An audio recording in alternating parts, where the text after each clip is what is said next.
نحمده ونصلي ونسلم على رسوله الكريم اما بعد فاعوذ بالله من الشيطان الرجيم بسم الله الرحمن الرحيم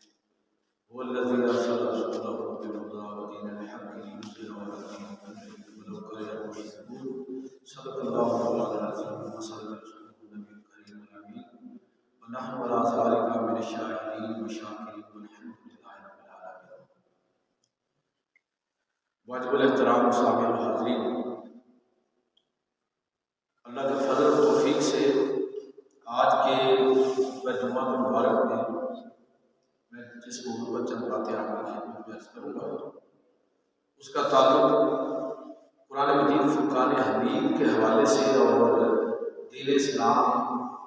پیغمبر اسلام اور شاعر اسلام کے حوالے سے مختلف اوقات میں جو وقفے سے یورپ اور مغرب اور امریکہ میں جو ایک طرح کی طوفان بدتمیزی برپا کیا جاتا ہے، اس حوالے سے چند باتیں عرض کرنا چاہتا ہوں کہ یہ اصل مسئلہ ہے کیا اور اس میں ہمارا رویہ کیا ہونا چاہیے۔ قرآن مجید فرقان حمید کی جو آیت میں نے آپ کے سامنے پیش کی ہے، اس آیت مقدسہ میں بڑی گہری بات کہی ہے کہ وَالَّذِي أَرْسَلَ رَسُولَهُ بِالْهُدَىٰ وَدِينِ الْحَقِّ لِيُظْهِرَهُ عَلَى الدِّينِ كُلِّهِ وَلَوْ كَرِهَ الْمُشْرِكُونَ، کہ اللہ وہ ہے جس نے اپنے پیغمبر کو اس دین حق اور ہدایت کے ساتھ مبعوث فرمایا تاکہ اس کو تمام ادیان، تمام فکر و فلسفہ اور تمام تہذیبوں پر غالب کر دیں، اگرچہ یہ بات مشرکین کو اور دیگر لوگوں کو کتنی ہی بری معلوم کرنا۔ قرآن مجید فرقان حمید جو ہے، یہ دلائل میں کبھی بھی کسی جگہ پر بھی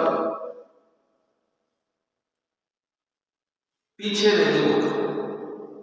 شکست خوردہ نہیں ہوتا۔ ٹیبل ٹاک میں ہمیشہ اسلام غالب رہے گا، یہ اللہ کا وعدہ ہے۔ یہ ہو سکتا ہے کہ پولیٹیکل اسلام کو شکست ہو، یہ ممکن ہے کہ مسلمان بحیثیت قوم کے زوال میں چلے جائیں، لیکن قرآن مجید، اسلام اور دین اسلام دلائل کے ساتھ جب بھی بات کی جائے گی تو یہ دین ہمیشہ غالب ہے۔ اب یہ ہے اصل وہ مسئلہ کہ رسول اللہ صلی اللہ علیہ وسلم کے دور کے اندر بھی ایسے ہی تھا کہ لوگوں سے جب کچھ نہ بن پڑا تو جھوٹا پروپیگنڈا صلی اللہ علیہ وسلم کے خلاف شروع کر دیا۔ جب کچھ نہ بن پڑا تو رسول اللہ صلی اللہ علیہ وسلم کا بائیکاٹ کر دیا آپ کے خاندان کا۔ تو مطلب یہ ہے کہ جس کو اپنے دلائل پر اعتماد ہو وہ ہمیشہ مقابلہ کرتا ہے، جھگڑا نہیں کرتا۔ بائیکاٹ وہ کرتا ہے جس کے پاس دلیل ختم ہو جائے۔ جو مشرکین مکہ تھے ان کا مسئلہ یہ تھا کہ دلیل ختم ہو گئی تو ٹھیک ہے، پروپیگنڈا شروع کر دو، بائیکاٹ کر دو۔ اس وقت بھی جو اس دور کا مائنڈ سیٹ ہے وہ مائنڈ سیٹ آج بھی آپ کو اسی طرح نظر آئے گا۔ ایک دور میں ولید بن مغیرہ مکہ کے سرداروں کو اکٹھا کر کے کہہ رہا ہے کہ دیکھو، محمد صلی اللہ علیہ وسلم کا پیغام اور ان کی نبوت اور رسالت کا چرچا ہر طرف ہو گیا ہے، لوگ آج کے لیے آ رہے ہیں، لوگ ہم سے ان کے بارے میں پوچھیں گے، آپس میں بیٹھ کے ہم کوئی مشترکہ موقف جو ہے وہ طے کر لیں۔ ایسا نہ ہو کہ کوئی آدمی کوئی بات کہے، کوئی دوسرا کوئی دوسری کہہ دے، تو لوگ ہمارے بارے میں غلط رائے قائم کریں گے۔ یہ اکٹھ ہوا اور اس میں مختلف آراء سامنے ہیں۔ کسی نے کہا کہ یہ کہہ دیتے ہیں کہ وہ اگر لوگ ہم سے پوچھیں گے محمد صلی اللہ علیہ وسلم کے بارے میں تو ہم کہیں گے کہ کائن ہے۔ ولید بن مغیرہ نے کہا کہ لیکن یہ لوگ مانیں گے نہیں، اس لیے کہ کہانت کیا ہے اور ایک کاہن جو ہے وہ کس طرح کے کردار کا اور سیرت کا مالک ہوتا ہے سارے لوگ جانتے ہیں۔ یہ بات جچے گی،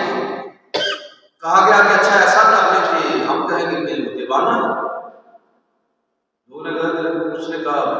ولید بن مغیرہ کے دیوانہ جو ہوتا ہے اس کے تو اپنے ہاتھ پیر الفاظ کسی چیز پر اس کا ضبط نہیں ہوتا، یہ بات بھی نہیں لوگوں نے کہی، ایسا شخص کیسے دیوانہ ہو سکتا ہے جو اتنی بامانہ گفتگو کرے اور جس کو اپنے حواس پر پوری طرح ضبط ہو۔ اچھا پھر یہ کرتے ہیں کہ ہم لوگوں کو کہیں گے کہ وہ شاعر ہے، تو ولید بن مغیرہ کہنے لگا کہ دیکھو ہم سے بہتر کوئی نہیں جانتا کہ شاعری کیا ہے، ہم اوزان کو بھی جانتے ہیں، الفاظ کے اوتار چڑھاؤ کو بھی جانتے ہیں، ہم سے زیادہ کوئی نہیں جانتا،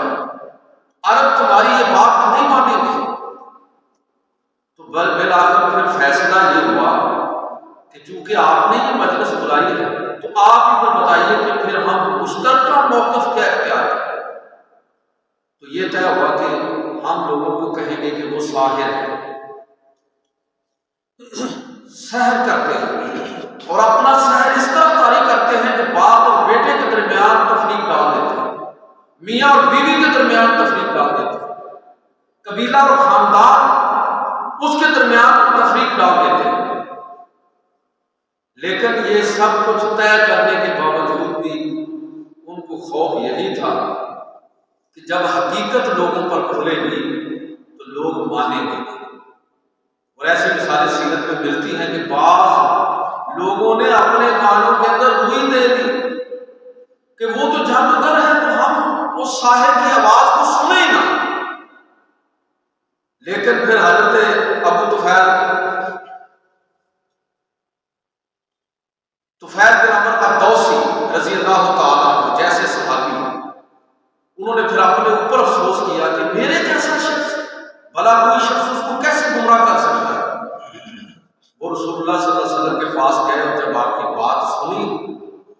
تو پکار اٹھے، نہ یہ کہانت ہے، نہ یہ شاعری ہے، نہ دیوانگی ہے، یہ رسالت ہے، رسول اللہ صلی اللہ علیہ وسلم پر ایمان لے آئے۔ یہ مسئلہ اس وقت بھی تھا، یعنی رسول اللہ صلی اللہ علیہ وسلم کے حیات طیبہ میں جب آپ لوگوں کو دین کی طرف، اسلام کی طرف بلا رہے تھے تو اس وقت بھی یہ مسئلہ موجود تھا، اور آج بھی یہ مسئلہ اسی طرح موجود ہے۔ اب بھی لوگ اس وقت قرآن کا جواب نہیں دے پاتے تھے، قرآن کے دلائل کا سامنا نہیں کر پاتے تھے، تو پھر کیا ہوتا تھا کہ پھر اسی طرح کے الزامات بھی، یہ ساحری ہے، یہ کہانت ہے، دیوانگی ہے، شاعری ہے، اور پتہ نہیں کس کس طرح کی باتیں گھڑ کے وہ پروپیگنڈا کرتے تھے۔ آج بھی مسئلہ یہ ہے، قرآن مجید فرقان حمید جن دلائل پر کھڑا ہے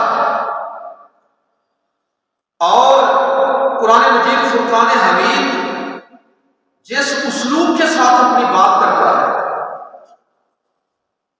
اس کا جواب آج بھی کسی کے پاس نہیں ہے۔ لہذا جو مسلمانوں کے مخالف ہیں، جو قرآن کے مخالف ہیں، تو ان کے پاس پھر آخری چارہ کار یہی ہے کہ اب جواب تو دے نہیں سکتے تو پھر توہین کریں گے، پروپیگنڈا کریں گے اور لوگوں کے اندر غلط چیزیں مشہور کریں گے۔ میرے بھائیوں، یہ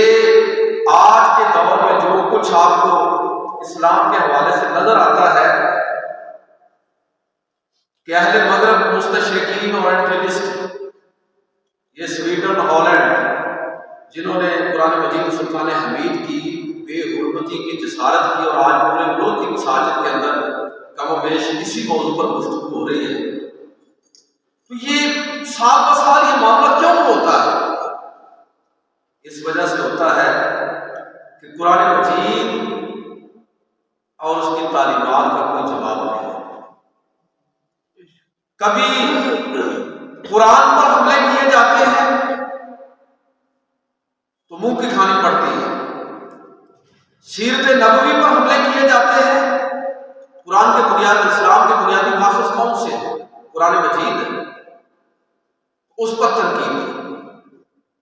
لیکن بات بنی نہیں۔ رسول اللہ صلی اللہ علیہ وسلم کی حدیث و سنت پر اعتراضات کیے، باقاعدہ لوگوں نے اس کو موضوع بنایا، لیکن بات بنی نہیں۔ ایک بہت بڑا جرمن مستشرق ہے گولڈزیر، اس کی کتاب ہے مسلم اسٹڈیز،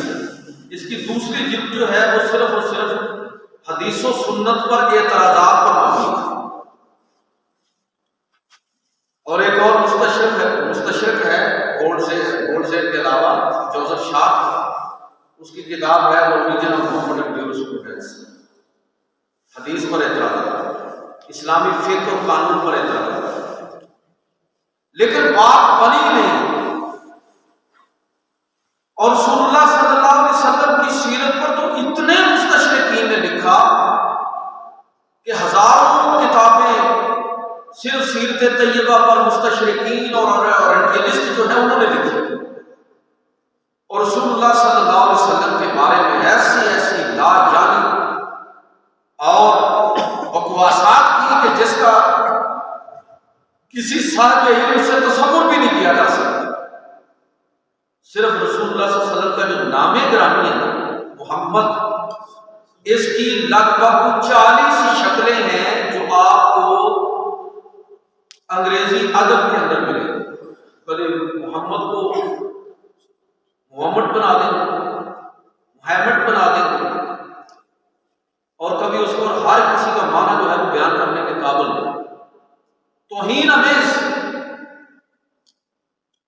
کتابیں لکھی حضور کی صلی اللہ علیہ وسلم کی سیرت پر، اور آپ کے بارے میں غلط تصورات کو لوگوں کے اندر پروت کیا۔ جانتے تھے کہ اسلام کا مرکز اور محور مسلمانوں کے ہاں رسول اللہ کی ذات ہے، اگر اس بارے میں ان کو غلط فہمی کے اندر مبتلا کر دیا گیا تو پھر غلط نام آسان ہو، لیکن بات بنی نہیں۔ اسلامی تاریخ پر حملے کیے اور مسلمانوں کی تاریخ کو خود یورپ کے محققین نے مرتب کیا، اور آپ وہ کتابیں پڑھیں جو ہماری تاریخ ہے۔ Literary history of the Arabs, Nicholson کی کتاب ہے، ہمارے یہاں ترجمہ بھی ہو انگریزی، عربوں کی ادبی تاریخ، شعر و شاعری کی فلان، یہ وہ لکھا ہے۔ دا ہسٹری آف عربس فلم کے ہندی لکھ رہے ہیں۔ جارج سیل قرآن مجید پر لکھ رہا ہے، منٹ کمری واٹ سیرت پر لکھ رہا ہے، نام گننا شروع کریں تو یہ الگ موضوع بات ہے۔ اتنے لوگوں نے تاریخ اور سیرت پر لکھا کہ پتہ سوچتا ہے کہ یار اتنی کوئی اسلام کے ساتھ دلچسپی، مسلمانوں کو سمجھنے کے لیے، پیغمبر اسلام صلی اللہ علیہ وسلم کو سمجھنے کے لیے، اور اتنا نیگیٹو لکھا کہ خود آج کے دور میں، جدید دور کے اندر، خود مغرب کے جو محققین اہل علم ہیں انہیں اپنے اسلاف کی اور کتابوں کی تردید کر لیکن یہ جو باتیں کی گئی ہیں یہ ساری کی ساری غلط ہے۔ لیکن ایک بات پر سبھی کا اتفاق، اسلام دشمنی پر، اور اس بات پر کہ اسلام جو ہے نا یہ کوئی حامی دین نہیں ہے، اس پر اتفاق ہے پہلے اور بعد والے لوگ۔ اگر اس کے بعد کوئی شخص پیغمبر صلی اللہ علیہ وسلم کو اللہ کا پیغمبر نہ مانے تو حضور کی جتنی چاہے تعریفیں کرتا رہے۔ دا 100 کے اندر سب سے اوپر بے شک رسول اللہ کا نام ہی کیوں نہ لیتے ہیں؟ جب آپ پیغمبر نہیں مانتے، یاد رکھیے کہ سیرت کا حق وہی شخص ادا کر سکتا ہے جو پیغمبر صلی اللہ علیہ وسلم پر ایمان رکھتا ہے۔ جو حضور پر ایمان نہیں رکھتا وہ چاہے جتنی تعریفیں آپ کی کرتے ہیں، جتنے چاہے آپ کے قصیدے پڑھ لیں، وہ رسول اللہ صلی اللہ علیہ وسلم کی سیرت کا حق ادا ہی نہیں کر سکتا۔ پھر آخری درجے میں یہ کوشش ہوئی کہ قرآن پر حملہ کاؤنٹر کر دیا گیا، حدیث و سنت پر حملہ جواب آ گیا، سیرت نبوی پر حملے کیے تو اس کا لوگوں نے علمی جواب دیا۔ پھر آخری درجے میں یہ کوشش ہوئی، اور یہ آج کے دور میں یہ چل رہا ہے اس وقت مغرب کے اندر، کہ کسی طرح لوگوں کے سامنے یہ ثابت کیا وہ دین ہے جو خلاف عقل اور خلاف فطرت ہے، اور یہ اور زیادہ مشکل ہے آپ کے دور، اس لیے کہ جو شخص خالی الذہن ہو کر اسلام کو پڑھتا ہے اور قرآن مجید فرقان حمید کو پڑھتا ہے، وہ بہرحال اس چیز کا اعتراف کرنے پر مجبور ہو جاتا ہے کہ قرآن مجید کوئی سائنس کی کتاب نہیں ہے کہ سارے سائنسی بیانات اس کے اندر موجود ہیں، لیکن اس کے برعکس ایک دوسرا مسئلہ ہے کہ جو چیزیں بھی قرآن نے سائنسی حقائق کے بارے میں بیان کی ہیں، ان میں سے کوئی بھی چیز جدید تحقیقات، کوئی چیز بھی جدید علوم اس کو غلط ثابت نہیں کر سکتا۔ یہ کتاب حقائق ہے، کوئی سائنس کی کتاب نہیں ہے کہ اس میں سائنس کا بیان ہو، لیکن سائنسی حقائق کو قرآن مجید کے اندر رکھ کے یہ اس بات کی طرف اشارہ کر دیا گیا کہ جو لوگ ہر بات کو عقلی اور فطری پیمانوں پر پرکھ کر ہی ایمان لانا چاہتے ہیں، اگر وہ اس نظر سے بھی قرآن مجید کو دیکھیں گے تو قرآن مجید فرقان حمید سے متاثر ہونے بغیر نہیں رہ سکتے۔ بہت بڑا مستشرق ڈاکٹر مومس بکائے، فرانس سے ان کا تعلق تھا، the Bible the Quran and the science کے نام سے انہوں نے کتاب لکھی اور اعتراض کیا کہ قرآن مجید فرقان حمید اور جدید سائنسی حقائق کے اندر کوئی تضاد نہیں۔ یہ کتاب جرمن میں ہے، انگریزی میں اس کا ترجمہ ہوا ہے، اردو کے اندر بھی ترجمہ ہوا ہے، اور ہمارے ہاں یہ عام اویلیبل ہے۔ 1984 کے اندر ڈاکٹر مومس بکائے کو سلمان ہوئے تھے۔ تو کہنے کا مطلب یہ ہے کہ یہ حملے تو مسلسل اسلام پر ہو رہے ہیں، لیکن اللہ کا وہ وعدہ قیامت تک کے لیے پورا ہوگا۔ وہ وعدہ کیا ہے کہ هو الذی ارسل رسولہ بالہدی ودین الحق، اللہ وہ ہے جس نے اپنے پیغمبر رسول کو دین حق اور ہدایت کے ساتھ مبعوث کیا، اور یہ وہ دین حق اور ہدایت ہے لیظہر علی الدین کلہ، کہ اللہ کا وعدہ ہے کہ یہ تمام ادیان پر، ہر فلسفہ حیات پر یہ دین غالب رہے گا۔ جب بھی دلائل کے ساتھ بات کی جائے گی تو اسلام کا، دین کا جواب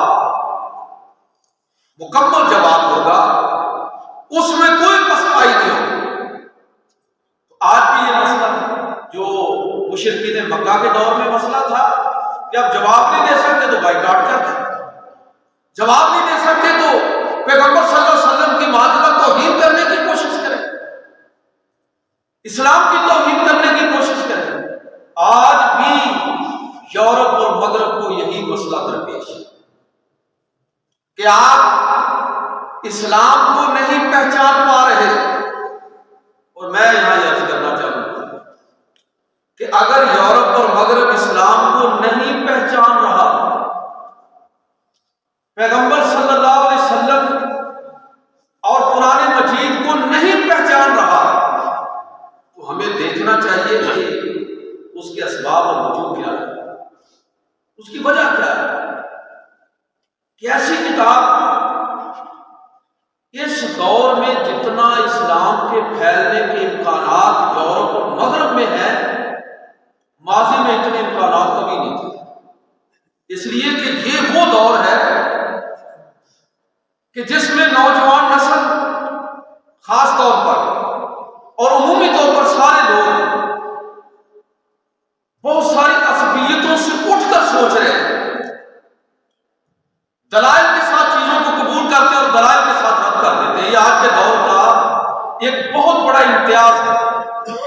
ماضی میں تو ایسے ہوتا تھا کہ اگر گھر کے اندر ہمارے، اگر آپ اپنے داخلی ماحول میں سوچیں تو ہمارے گھروں میں یہ ہوتا تھا کہ والد اگر شیعہ ہے، سنی ہے، دیوبندی ہے، بریلوی ہے، اہل حدیث ہے تو ساری اولاد اسی کے تابع ہوتی تھی۔ باپ اگر سنی ہے اور کوئی ادھر ادھر کوئی بچہ ہلنے کی کوشش کرتا تو باپ اس کو باقاعدہ حکم دیتا تھا کہ خبردار اگر اس گھر کے اندر رہنا ہے تو اسی مسلک پر رہنا ہوگا۔ آج نہیں ہے، اس لیے میں یہ بات اکثر کہا کرتا ہوں کہ اگر آپ مسلک کا تحفظ کرنا چاہتے ہیں تو دلائل کے ساتھ کریں۔ اب جو وہ عصبیت ہے وہ ختم ہو گئی،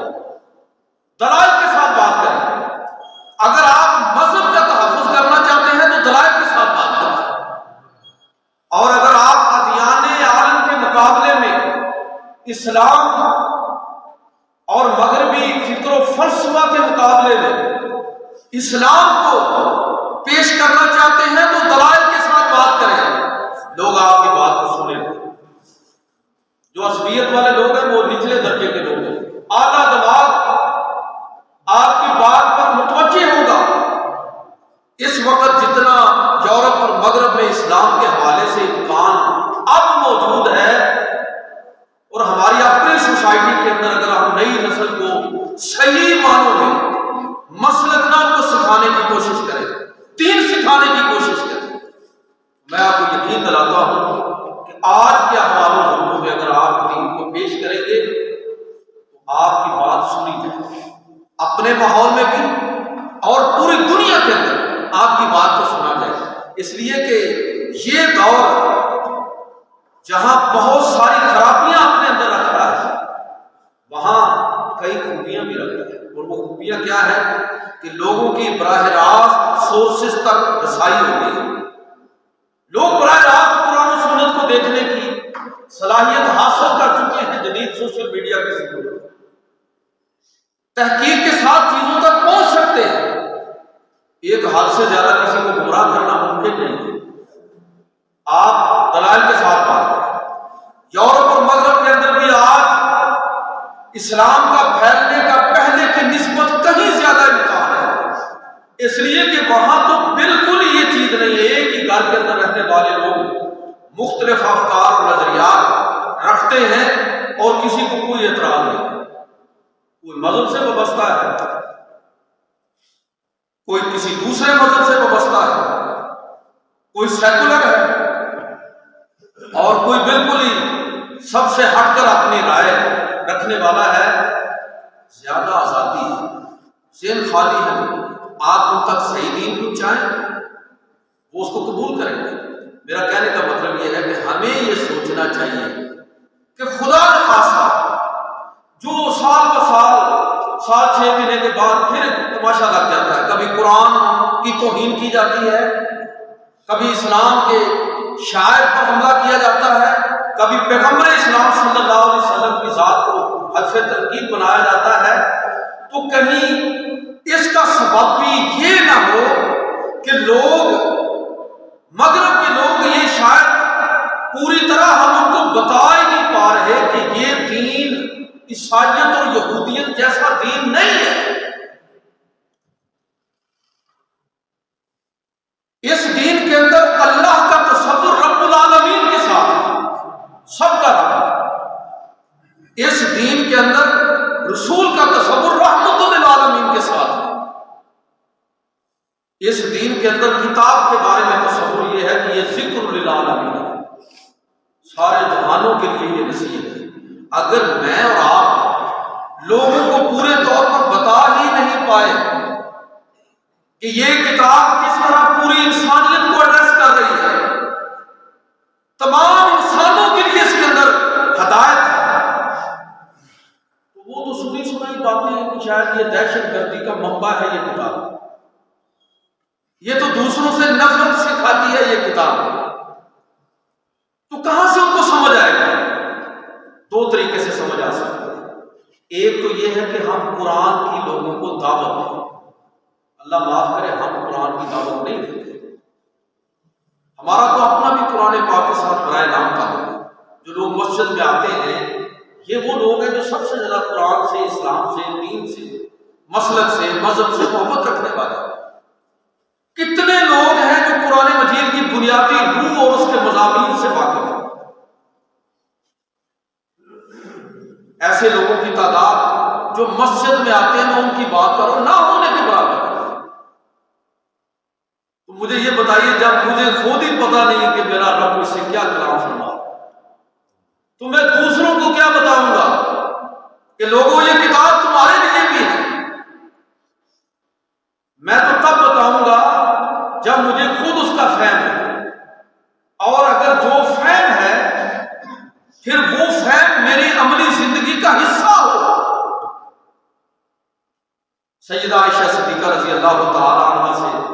پوچھا گیا کہ نبی صلی اللہ علیہ وسلم کا اخلاق کیا ہے، تو آپ نے ارشاد فرمایا کان خلقہ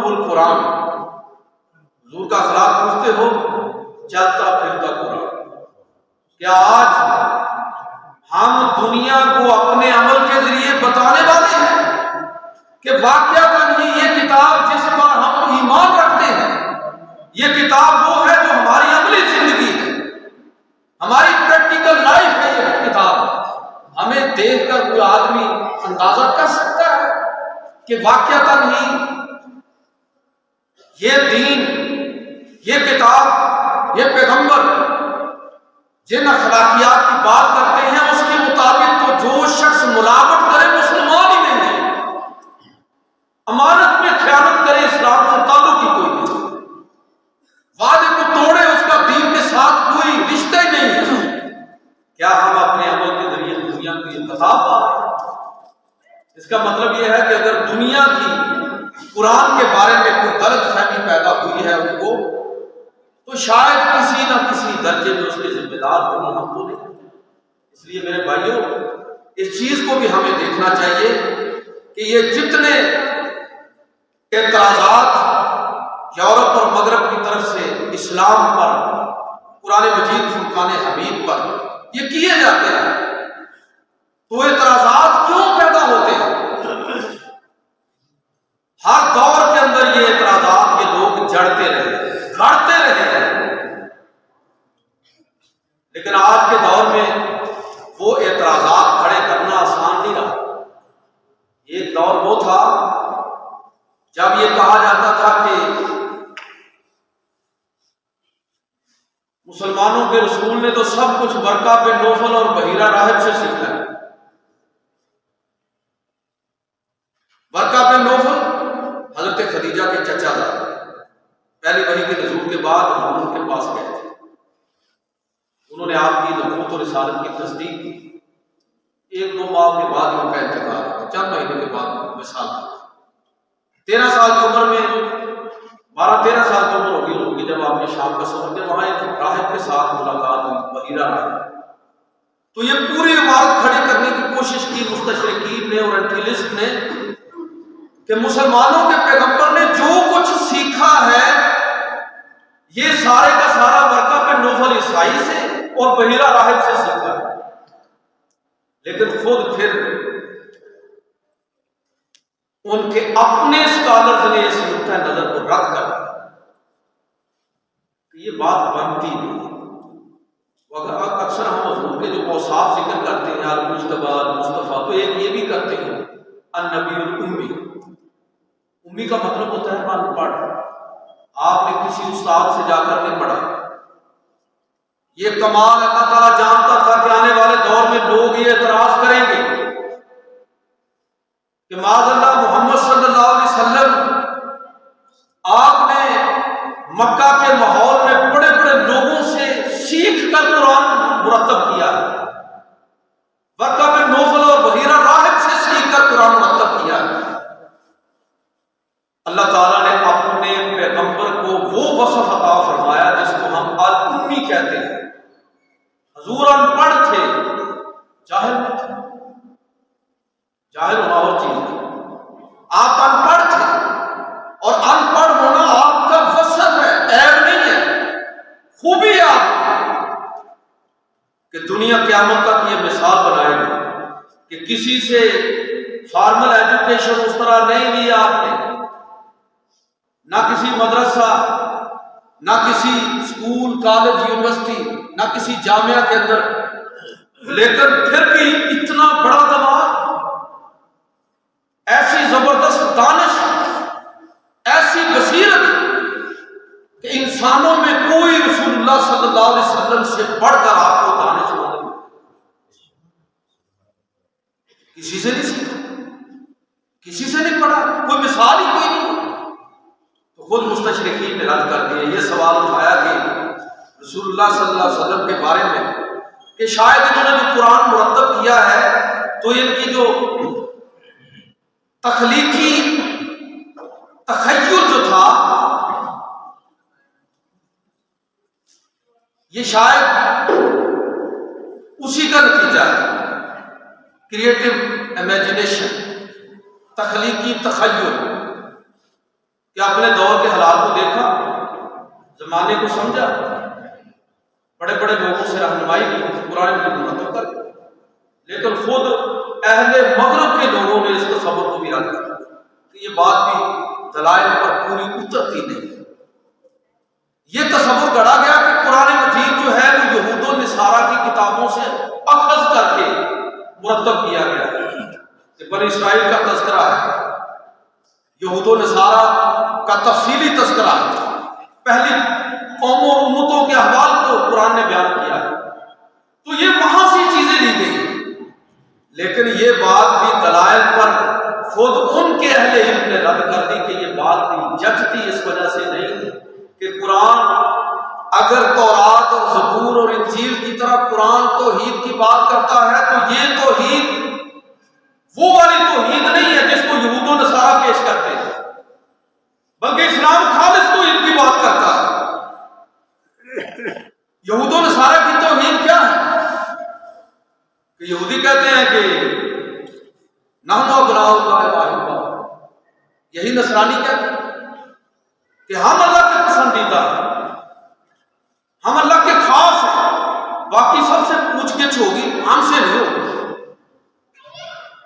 ایسے خدا کا تصور کہ جو بعض کے ساتھ اور طرح پیش آئے اور بعض دوسرے کے ساتھ اور طرح پیش آئے۔ عیسائیوں نے استباغ اور بپتسمہ کا عقیدہ گڑھ لیا،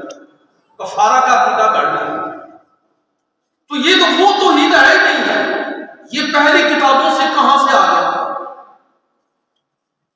اس میں تو نبوت اور رسالت کا وہ تصور ہی نہیں ہے یہودیوں کی طرح کہ پیغمبر کا جو تصور اولڈ ٹیسٹامنٹ کے اندر ملتا ہے،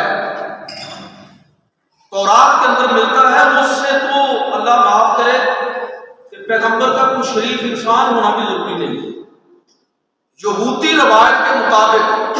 پیغمبروں کی طرف زنا بھی منسوب ہے، شراب بھی منسوب ہے، نظر بازی بھی منسوب ہے۔ اور یہاں قرآن مجید میں آپ دیکھو اور عیسائیوں کو دیکھیں کہ وہ نبوت اور رسالت کے بارے میں کہ پیغمبر کو انسان سے اٹھا کر اللہ کے درجے پر پہنچا دیا، یہودیوں نے انسان سے اٹھا کر گھٹیا ترین درجے پر گرا دیا۔ نبوت اور رسالت کا دوسرا تصور عقیدہ آخرت کے حوالے سے اور دیگر عقائد، بات لمبی ہو جائے گی، کہنے کا مطلب یہ ہے کہ یہ سارے کے سارے تصورات جو قرآن نے پیش کیے خود اہل مغرب کے علماء نے ان کو رد کر دیا کہ یار یہ باتیں جچتی نہیں ہے، یہ بات بنتی نہیں ہے۔ بڑی کوشش کی کہ کسی طرح یہ ثابت کر دیا جائے کہ یہ سارے جھوٹ کی باتیں ہیں جو قرآن مجید فرقان حمید کے اندر اپنی طرف سے ملاوٹ کر کے خدا کے نام پر معاذ اللہ محمد صلی اللہ علیہ وسلم نے جمع کی ہیں۔ لیکن کیا کریں کہ 40 سال کی زندگی حضور کی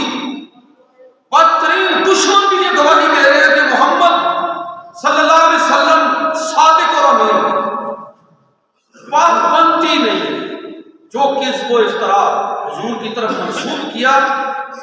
وہ سارے کا سارا خود مغرب کے علماء، مستشرقین اور انٹیلیجنس کو انہوں نے رد کر دیا۔ اس میں 2-3 نام پڑے ہیں۔ کیرل آرمسٹرانگ، نوجوانوں کے لیے میں ذرا بتا رہا ہوں کہ آپ اگر اس کو سرچ کرنا چاہیں، کیرل آرمسٹرانگ، اس کی بہت ساری کتابیں ہیں۔ ایک اس کی کتاب ہے Muhammad a western attempt to understand Islam, Montgomery Watt کی بہت ساری کتابوں کا میں بھی ذکر کرتا ہوں، سیرت پر اس کی کتاب محمد ایٹ مدینہ، محمد ایٹ مکہ، لیکن جو کتاب میں بتانے لگا ہوں یہ محمد پرافٹ اینڈ اسٹیٹس مین، اور فلپ کے ہٹی کی کتاب ہے اسلام اے وے آف لائف،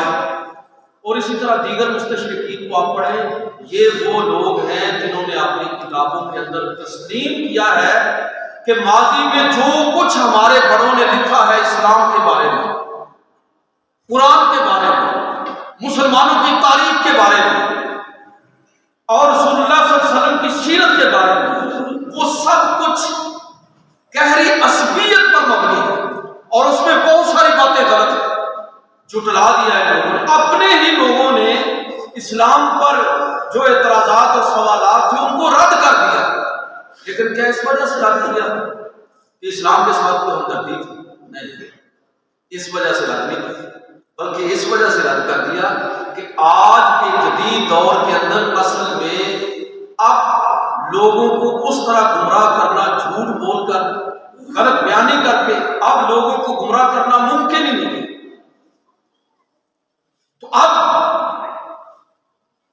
اسلام کے بارے میں لکھتے ہیں وہ لوگ، لیکن اسلام کی محبت میں نہیں، بلکہ اپنی اس تحریک اور اس نقطۂ نظر کے دفاع میں کہ لوگ ہمیں اسلام کا دشمن نہ سمجھے، اسلام کا ہمدرد سمجھے، لہذا کتاب لکھیں گے کہ دا ہیروز اینڈ ہیروشپ، اور نبی صلی اللہ علیہ وسلم کا بڑے احترام کے ساتھ لکھا۔ دنیا کے 100 بڑے آدمی لکھیں گے تو سب سے اوپر نبی صلی اللہ علیہ وسلم کا نام، حضور کی محبت نہیں۔ آپ لوگوں کو مطمئن کرنے کے لیے یہ شوگر کوٹڈ ہونا، پہلے آپ کو اپنے ساتھ ملایا جائے اور پھر نئی نسل کے ذہن میں یہ بتایا جائے ہم غیر متعصب لوگ ہیں، ہم جو اسلام کے بارے میں بات کریں گے تو غلط نہیں ہوگا۔ بھائی ہم میں سے کوئی تصور کر سکتا ہے کہ سیرت پر کتاب لکھے اور یہ کہے محمد سیز، ہم یہ گستاخی نہیں کر سکتے، ہم تو ساتھ پروٹوکول لکھیں، the prophet of Allah, prophet Muhammad صلی اللہ علیہ وسلم سورہ لکھیں، بولیں۔ ہم اس طرح نہیں لکھتے کہ جس طرح کسی عام آدمی کا ذکر ہو، لیکن اس طرح کا لٹریچر ڈیولپ کر کے ہماری نئی نسل کو پڑھایا جا رہا ہے۔ میں جو بات عرض کرنا چاہتا ہوں وہ یہ ہے کہ یہ لوگ آج بھی اسلام کے بنیادی سورسز کے بارے میں لکھ رہے ہیں، لیکن سچی بات یہ ہے کہ آپ ان کی تحقیقات کو پڑھیں تو خود آپ حیرت زدہ رہتے ہیں۔ آج کا جو موضوع جس پر میں گفتگو کر رہا ہوں، اس وقت جو سویڈن کے اندر، ہالینڈ کے اندر اور پچھلے سالوں میں دیگر کئی یورپی ممالک کے اندر، امریکہ کے اندر اسلام، پیغمبر اسلام، شاعر اسلام، قرآن مجید کی توہین کی جاتی رہی، اور بدبختی اور بد نصیبی کہہ لیجیے ہماری کہ ہم اس پوزیشن میں نہیں ہیں کہ اس کو روک سکیں۔ اس کے امکانات جب تک مسلمان اپنی حیثیت کے اندر کھڑے نہیں ہوں گے، اپنے مسائل کو حل نہیں کریں گے، IMF کے سامنے سجدے کرنے والی قوم کی مطلب کیا بات سنیں گے؟ اس وقت جو ہمارا حال ہو رہا ہے ملک کا، کہ ڈیفالٹ پر ملک کھڑا ہے اور اتنے بغیر قسم کے حکمران ہیں، آپ کسی کی تخصیص نہ کریں، یہ سب کا سب بغیرتوں کا ٹولہ ہے اور قصوروار ہم سب ہیں کہ ایسے لوگوں کو ہم لوگوں نے اپنا حکمران بنا رکھا۔ تو کون کھڑا ہوگا؟ یہ سوالات، یہ اعتراضات، اسلام تو پوری طاقت کے ساتھ کھڑا ہے۔ آسٹریلیا کا ایک مستشرق ہے، آپ اندازہ کریں کہ دنیا کیا کر رہی ہے اور ہم اپنے ساتھ، اپنے دین کے ساتھ کتنے مخلص ہیں۔ آرتھر جیفسن، یہ قرآن مجید پر حملے آج نہیں ہیں، ہمیشہ سے جاری ہے۔ قرآن مجید کو کوئی فرق نہیں پڑتا اس سے۔ Material for the history of the text of the Quran, یہ کتاب ہے آرتھر جیفسن، قرآن پر کتاب ہے کہ جمع و تدوین جو قرآن کی ہوئی ہے نا صحیح نہیں، یہ جو قرآن مرتب ہو کے ہم تک پہنچا ہے یہ اصل نہیں ہے۔ پوری کتاب اسی موضوع پر ہے، دا for vocabulary of the Quran, یہ اس کی دوسری کتاب ہے، اسی کی دوسری کتاب۔ قرآن دا سلیکٹڈ سورہ اس کی تیسری کتاب ہے۔ تینوں کتابیں قرآن مجید کے حوالے سے ہیں۔ آپ کتابیں کبھی پڑھیں تو آپ حیران ہوں گے کہ کتنی گہرائی میں جا کے ساری زندگی لگا کے اس بندے نے قرآن مجید پر تحقیق کی، اور یہ بھی اسی کی کتاب ہے، اسلام، محمد اینڈ ہز ریلیجن۔ ساری ان کتابوں کے اندر ایک ہی بنیادی چیز بیان ہوئی ہے، اور جاک سیب کی ایک کتاب ہے تو میں دا قرآن، میرے پاس یہ بڑی بڑی اصل کتاب بھی، ویسے دوسری بھی میرے پاس ہے آرتھر جیفسن کی کتاب، یہ کتابیں آپ پڑھیں، آپ ان کے مندرجات دیکھ کے حیران ہوں گے کہ لوگوں نے اپنی ساری زندگیاں قرآن مجید کو سمجھنے میں صرف کی، پازیٹیو ذہن کے ساتھ نہیں، نیگیٹو ذہن کے ساتھ، اور وہ سارے اعتراضات کھڑے کیے، اور اس کتاب کو ہر اعتبار سے ناقابل اعتبار ٹھہرانے کی کوشش کی، لیکن اللہ کے فضل اور توفیق سے ہمارے علماء نے ان کا بھرپور علمی تعاون کیا، ایک ایک چیز کا رد کیا اور ثابت کیا کہ قرآن مجید جو روز اول سے پہلی وحی سے آخری وحی تک نازل ہوا تھا، محمد رسول اللہ صلی اللہ علیہ وسلم پر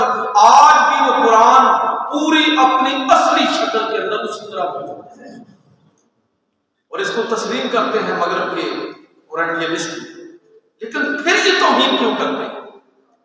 میں یہ عرض کرنا چاہوں گا کہ اس کا سبب اور وجوہات اگر آپ تلاش کریں تو یہی 2-3 وجہ آپ کو نظر آئے کہ شاید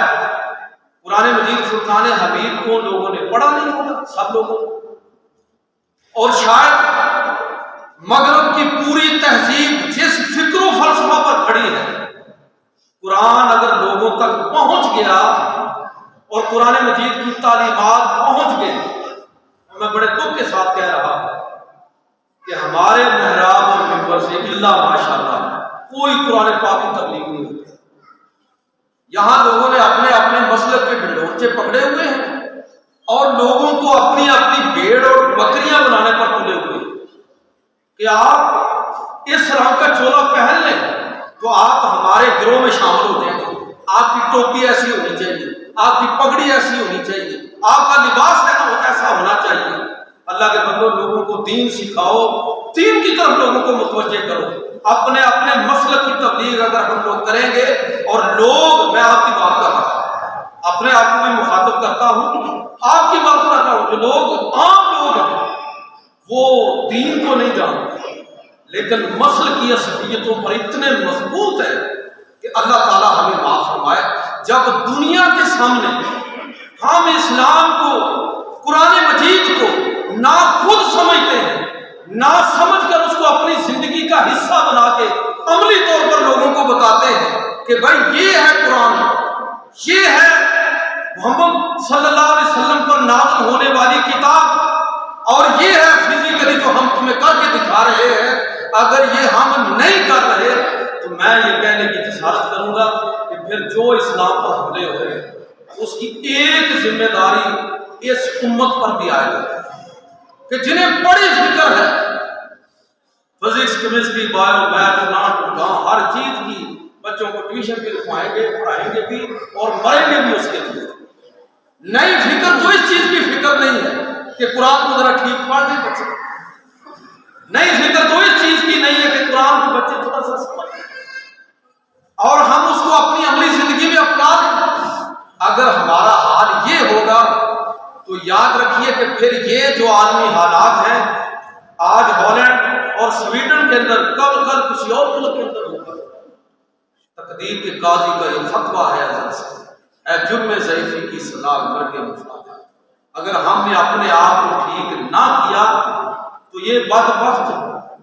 ایسے لوگ اسلام کے بارے میں، قرآن کے بارے میں یہ جو رویہ ہے یہ اختیار کرتے تھے۔ اللہ تعالیٰ مجھے اور آپ کو عمل کی توفیق دے، ہماری حکومت کو، عالم اسلام کو توفیق دے کہ اسلام و فوبیا کے اندر مبتلا مغرب کا جو ماحول ہے اس کے اندر وہ حکومتوں کو بھی مخاطب بنا سکیں اور اسلام کی دعوت اور تبلیغ کو حکومتیں اپنی ذمہ داری سے، حکومت اپنی ذمہ داری سے کہ ہم نے لوگوں کو صحیح مسلمان بنانا ہے۔ یہ کسی کی ترجیحات میں نہیں ہے، کسی حکومت کی ترجیحات میں نہیں۔ میں کسی کی حمایت کو نہیں کرتا، میں خود اس کریکولم کا حصہ تھا۔ یہ جو بھی نصاب قرآن مجید کا مرتب ہوا، اگر آپ کتابیں دیکھیں نا جو اسلامیات کی ہیں، 6ویں 7ویں 8ویں 9ویں 10ویں، یہ سارے اس میں میرا نام لکھا ہوا ہے، اور جو قرآن مجید کا کریکولم ڈیولپ ہوا وہ میں اس میں خود بھی شریک تھا۔ یار اچھی بات جو ہے نا کوئی بھی کرے نا، چاہے عمران جیسا، ہمارے ہاں اس کو کیا کہا جاتا ہے، عمران خان یہودیوں کا ایجنٹ۔ یار اگر کوئی یہودیوں کا ایجنٹ بھی اسلام کی، دین کی، قرآن کی خدمت کرتا ہے تو بھائی ہماری طرف سے اس کی عظمت کو سلام۔ اگر یہ کام مسلم لیگ کرتی ہے تو ان کو بھی سلام۔ اگر یہ پیپلز پارٹی کرتی ہے، ہمیں تو چاہیے کہ لوگ، ہمارے حکمران اس کو اپنی ذمہ داری سمجھیں۔ یہ نصاب کا حصہ بن گیا نا، 6ویں سے لے کر 12ویں تک ہمارے